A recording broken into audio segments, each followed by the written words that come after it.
everyone, this is Artemis HD on the map Panzerstorm with one of the new vehicles that was introduced in Battlefield 5. This one is the StuG.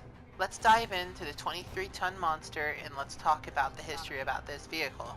The StuG III and IV were self-propelled artillery versions of the well-tried Panzer III and Panzer IV tanks and were intended primarily for the tank destroyer role. The StuG III is based on the chassis of the Panzer III and was most widely produced German armor fighting vehicle of World War II.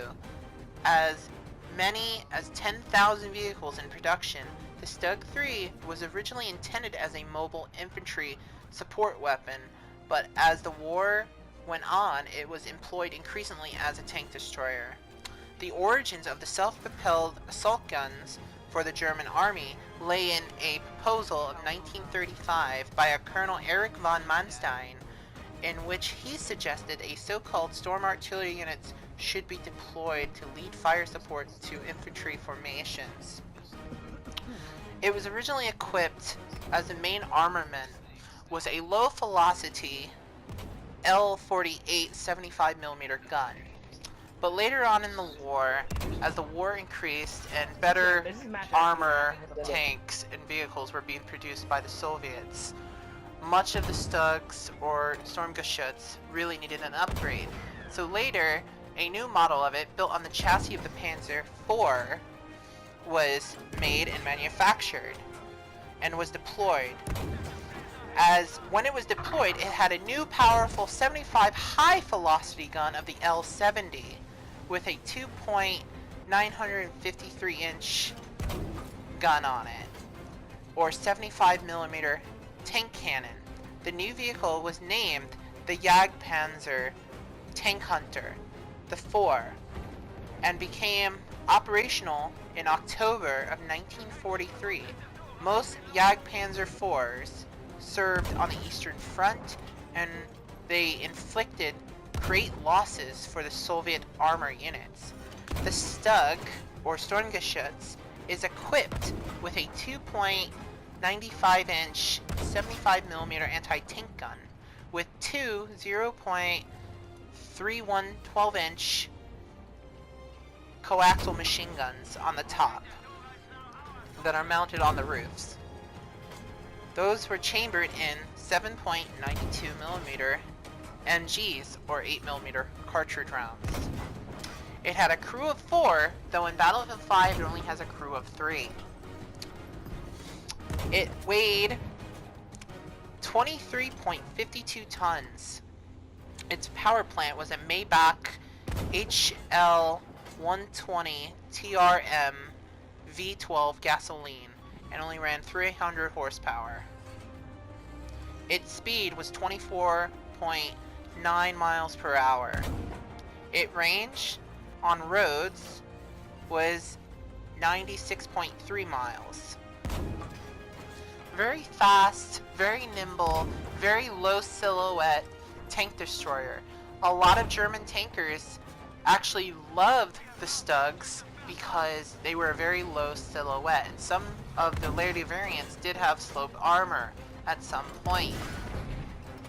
They were very easy to hide in wooden terrain and were very easy to hide in buildings or barns. It was quite a tank hunter, definitely at its time. These StuGs, or StuG, were still being used all the way up until the end of the war. Even after the war, some countries were still using these as leftover surplus as they were taken in by other countries. So, now that you've heard the brief history about this vehicle, let's talk about how the way I play. Just like in real life, battles or tank battles were fought in World War II at greater distances. At rare occasions that you would head head-to-head against another tank up close and personal, unless it was a desperate situation. One of the most famous tank aces of the Second World War on the German side was a Michael Wittmann. Michael Wittmann took out 20 T-34s on the Eastern Front with a StuG when he was a sergeant. That's what started his tank ace career in World War II. Later, Wittmann would go and drive a Tiger tank, but that's another story to tell. So let's talk about how the way I play with this vehicle. The way I play is basically just like real life. Like I said, you can't really play up close and personal unless you're really desperate and getting that kill. And I would advise that if you're going to be an aggressive player, just be careful. If you're not careful, you might get outflanked by a tank with a turret. I mean, after all, you have no turret. Again, if you have to look at an enemy tank or an enemy target, you have to traverse your whole body to use your main long 75mm cannon. Just like the real one. Other thing is that, at least that you have a little bit of speed though. So like, you can back up very fast, so that's a plus. When you're in a tight spot and you're getting pushed. As you can see, 2 tanks in front of me, put smoke down, I ran away, easy peasy. Alright? But like I said, the way I play is that I engage my targets at greater distances. So I can rarely, at the one time, basically hit them all the time, one shot. I would usually have to take time and aim in and shoot at them greater distances. It's better that you stay at a far enough away distance from enemy armor vehicles or enemy troops as possible. Never engage them up close unless it's really desperate situation. The other thing is that, seeing that this gun is very powerful, once you get this fully upgraded with the skirts and its longer 75mm cannon, you guys will enjoy the Stormgeschütz or StuG.